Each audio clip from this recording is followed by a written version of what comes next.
My name is Brian, and today I'm going to tell you a real story about my friend. This friend. Well, it's me. It's easier to tell it like it happened to someone else sometimes. I grew up in a small town called Cedar Falls. My parents, Frank and Marie, weren't rich. Dad worked at the lumber yard. Mom taught kindergarten. They saved every penny. Their dream was my college fund. It was everything to them. I was their only kid, their whole world. Then came Maya. She blew into town like a summer storm. New family, different vibe. She had this laugh, loud and free, that made you look. Long dark hair, eyes that seemed to know secrets. I was 18, a senior, awkward in my own skin. She saw me, actually saw me. It felt like magic. We started hanging out. Simple stuff at first. Coffee after school, walks by the river. Then it got deeper, faster. My parents didn't trust her, said she was trouble, too worldly, too careless. They saw the late nights, the skipped homework, my focus shifting.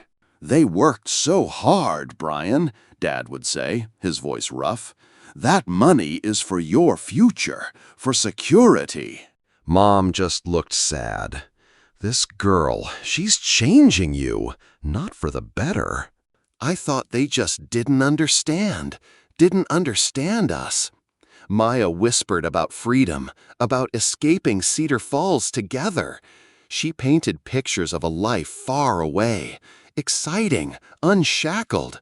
It sounded perfect. The fight was huge. It happened right after graduation. Maya wanted to leave immediately. "Hitchhike to California, adventure, Brian, real life," she said, her eyes shining. My parents laid down the law. College, here, or no more support, no more money. That fund was their leverage. I stood in our tiny living room. Mom crying silently. Dad red-faced. Maya waiting outside in her beat-up car, engine running. The choice felt like a physical thing tearing me apart. My heart hammered against my ribs. "I choose her," I choked out. "I choose Maya." The silence in our house got louder. Mom covered her mouth. Dad just stared like he didn't recognize me. "Then you choose to walk out," he said, his voice flat. "Take your things. Go." I packed a single duffel bag. My hands shook. Leaving felt like dying a little. Mom hugged me at the door, tight, sobbed into my shoulder. "Be safe, baby. Please be safe." Dad turned his back. That hurt the most. The engine revved impatiently. I got in the car. We drove away. I didn't look back. The first month was intense. Freedom tasted like cheap gas station coffee and motel rooms that smelled of mildew.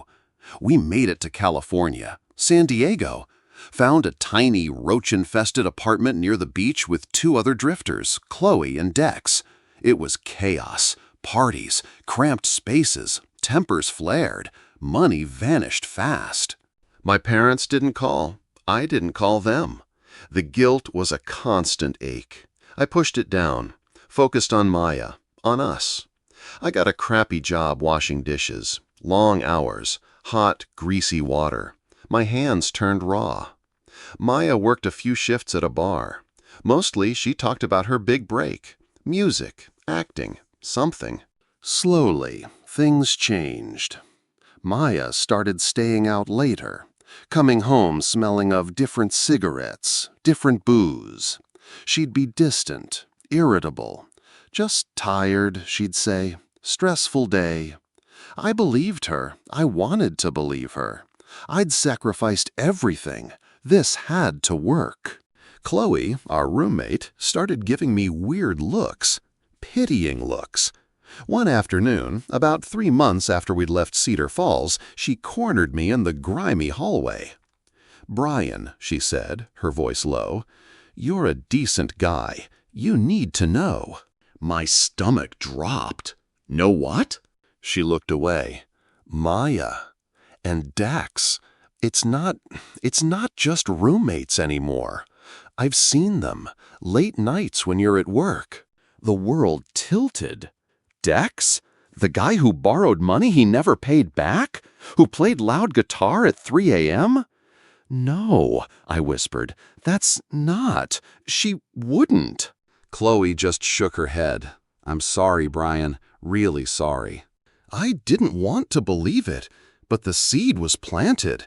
I started noticing things. How Maya jumped when her phone buzzed. How she'd quickly close texts when I walked in. How Dex avoided my eyes. The distance between us grew into a canyon. The proof came on a Tuesday. My shift ended early because the restaurant's water heater broke. I walked back to the apartment. Silence. Then I heard it. Laughter. Maya's laugh. And a man's laugh. Dex's laugh. Coming from behind her closed bedroom door. My hand froze on the doorknob. I didn't knock. I didn't yell.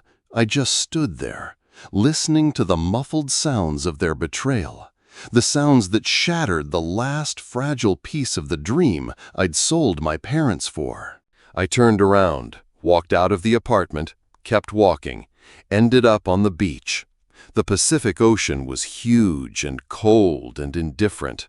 I sat on the sand. The sun beat down. I didn't feel it. All I felt was a hollow, sucking void where my heart used to be. 3 months. 3 months after throwing away my family, my future, for this. I didn't go back that night. Slept rough on the beach. The next morning, I went back. Maya was alone, eating cereal. She looked up, surprised. "Where were you?" "Where were you last night?" I asked, my voice strangely calm. She rolled her eyes.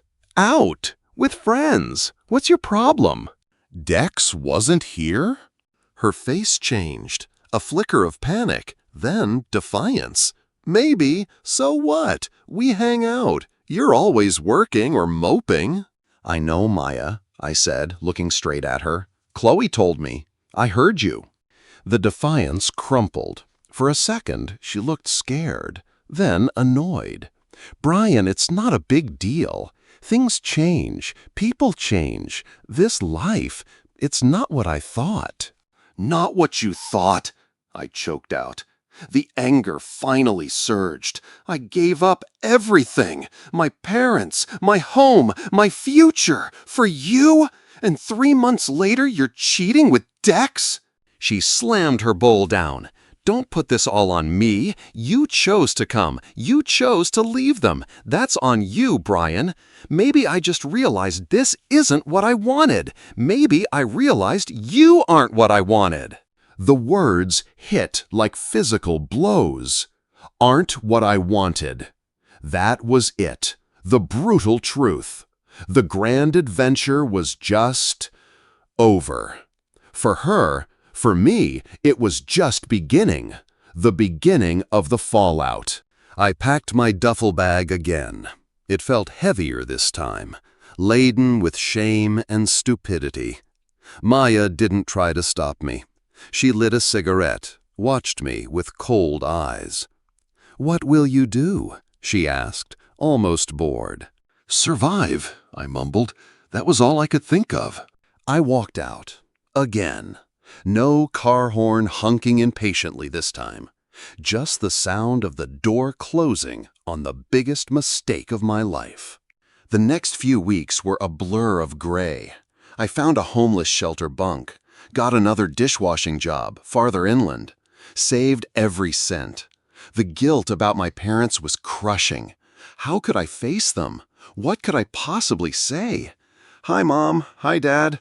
Lost the girl. Lost your life savings. Can I come home?" The thought paralyzed me. I started writing letters, dozens of them. Threw them all away. Words weren't enough. Nothing felt enough. I saw their faces every night. Dad's turned back, Mom's tears. Then, one rainy Thursday, I did it. I called home. Collect. My hand was shaking so badly I could barely hold the payphone receiver. It rang and rang. Just when I thought no one would answer, a voice. Hello? It was Mom, her voice. Just hearing it cracked something open inside me. Mom? My voice was a ragged whisper. A sharp intake of breath. Brian? Brian, is that you? Oh, God. Brian? The tears came then, hot and unstoppable. Mom, I'm so sorry. I'm so sorry. I leaned my forehead against the cold metal of the phone booth. Oh, baby, she sobbed. Where are you? Are you safe? Are you hurt? Her first questions weren't about blame. They were about me, my safety. That undid me completely. I'm okay, Mom. I'm safe. Just lost. So lost. We're here, Brian, she said, her voice fierce through the tears. We're right here. Come home. Please, just come home. Dad, I choked out. Is he? Your father is right here, she said. I heard a muffled sound, then a clearing of a throat. Brian? Dad's voice. Gruff, thick with emotion I'd never heard before. Hi, Dad, I whispered. A long pause. Then, just 2 words. Come home. It took me a week to get the bus fare together. The ride back to Cedar Falls felt endless. Every mile was a mile closer to facing what I'd done. The shame was a heavy stone in my gut. The bus pulled into the familiar, dusty station. My legs felt like lead as I stepped off. They were there, standing by Dad's old pickup truck. Mom looked thinner. Dad looked older, lines etched deeper around his eyes. They saw me. Mom let out a small cry and rushed forward, pulling me into a hug so tight it hurt. She smelled like home, like lavender soap and baking bread. I buried my face in her shoulder and cried like a child. Dad walked up slowly. He stopped a few feet away. His jaw was tight. He looked at me, really looked at me, saw the weariness, the defeat. Then he opened his arms. I stumbled into them. He held me, tight. His big, work-roughened hand patted my back awkwardly. You're home, he said, his voice rough. That's what matters. Coming back wasn't easy. Nothing was magically fixed. The college fund was gone, spent on rent and gas and cheap thrills for Maya and Dex. I had to face that. I got a job at the lumberyard with Dad. Hard, physical work. Good for clearing the mind. I saved, slowly. The town knew. Small towns always know. I saw the looks, the whispers. I kept my head down, worked. It took years, years of rebuilding trust, brick by painful brick. Apologies aren't words you say once. They're actions you live every day. Showing up, being reliable, listening, respecting the sacrifices they'd made, even if I'd thrown mine away. I never saw Maya again. Heard she drifted further south. Dex ended up in jail for something stupid. Chloe sent me a postcard once, wishing me well. The friend I told you about, that younger me, he lives inside me still. A reminder. Love can feel like the most important thing in the world, blinding you, making you burn everything else down to keep it warm. But sometimes that fire consumes everything, leaves you cold and alone in the ashes. The hardest lessons are the ones carved into your heart with betrayal. Betraying others leaves scars. Being betrayed, it leaves a different kind of mark, a hollow space. But here's the thing I learned, slowly, painfully.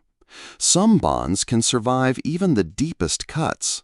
Love, the real, steady kind, not the flash-in-the-pan kind, can be stitched back together. It takes time. It takes humility. It takes forgiveness, mostly from yourself. My parents never said, "I told you so," not once. Their love was quieter after that, more cautious, but it was there, solid, like the old oak tree in our backyard, storm-damaged but still standing, still offering shelter. I live in Cedar Falls again, work with my hands, pay my parents' rent faithfully, saving for night school this time, on my own terms. The dreams are smaller now, more real, grounded in the things that truly last. The scar Maya left? It's faded, a dull ache on rainy days. But the wounds I inflicted on my parents? Those took longer to heal. For all of us. I see it sometimes in Mom's eyes when I leave for work, a flicker of worry she quickly hides. I hear it in Dad's gruff, "Drive safe," every single time I get in the truck. I carry the weight of that summer every day, the weight of my choices. It's part of me now, like my height or the color of my eyes. You don't forget the day you traded everything for a dream that turned out to be smoke. And you never forget the people who were still waiting at the door when the smoke finally cleared, even when you didn't deserve it, especially then. That's my story. It's not exciting anymore, not like Maya promised. But it's real. It's mine. And finally, slowly, it feels like enough. The hard-earned peace after the storm. That's the real treasure. Not the fleeting fire, but the enduring warmth of coming home.